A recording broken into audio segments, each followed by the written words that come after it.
What's up, gamers? This is Sean, and welcome back to the beach.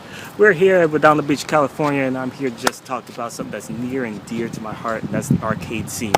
I just got back from a 40-mile drive from a place called Super Arcade, in which I went over there to check out a fight club for a game called Ultra Street Fighter 4, which is the latest version of a game that I really enjoy. Of course, it's the game named Street Fighter. Now, the reason why I wanted to talk about this is because, they utilize a technique that I'm seeing a lot nowadays. It's been utilized by Capcom, it's been utilized by this new company called Double Helix, in which they're using these arcades in order to, get gamers together all in one place, and they use it in order to get feedback, in order to create a more complete, more bug-free, more balanced title when they finally release it for the home market. Now, the reason why I wanted to really focus on this one very useful thing that arcades can do is because of the fact that a lot of them are dying. Or there's a lot of you out there that have never been to an arcade before, that because of the fact that there hasn't been one within like hundreds of miles of where you live right now. And I think that's pretty crazy, because back when I was growing up, there was like at least one arcade for every 3 movie theaters. They were that abundant. They were everywhere. And these were these magical places where all it took to be a gamer was a quarter. Maybe 4.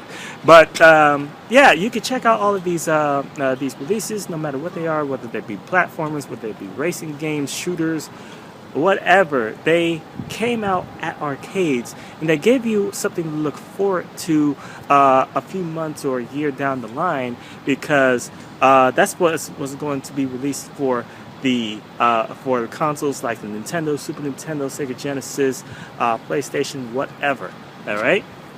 Now, nowadays we don't have that anymore, and I think that's because there's a catch-22 nowadays. We have the video game industry doesn't think that there's enough money in the arcade scene, and there's not a lot of interest in people going over to the arcades because not many people have them by where they live, and the releases that are coming out for arcades nowadays don't hold a candle to what's coming out for the home market.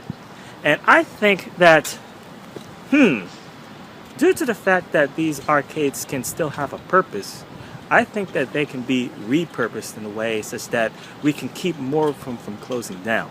All right.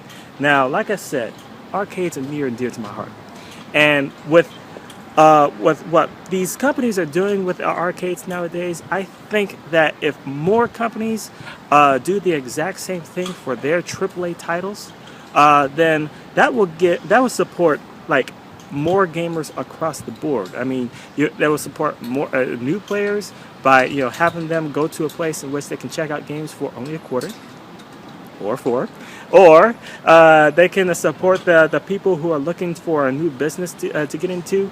They can take advantage of the new releases, so that they can always be the place where gamers go to in order to be the first people to enjoy these games, and they can support the video game industry such that they can have these places in order to get feedback, such that when these games are released for the home market, they become even more bug-free, more complete, more balanced products, right? No more of those day one packages that we all hate. We're talking about right off the box perfection, right? And this can only happen if more of these video game companies take an interest in repurposing the awesomeness that is the arcade. You know what I'm saying?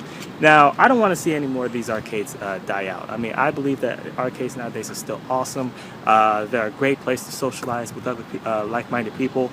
And if the video game industry, if you guys feel the same way, then let me know in the comments, or let me know if you even care. Do you even have an arcade by your house? Let me know, and let's talk about it. Also, I'm going to drop a little blog post in the description in order to let you know more of my ideas about the situation. And that's going to end it for today's video. This is Sean. Stay classy. I'll see you next time, gamers.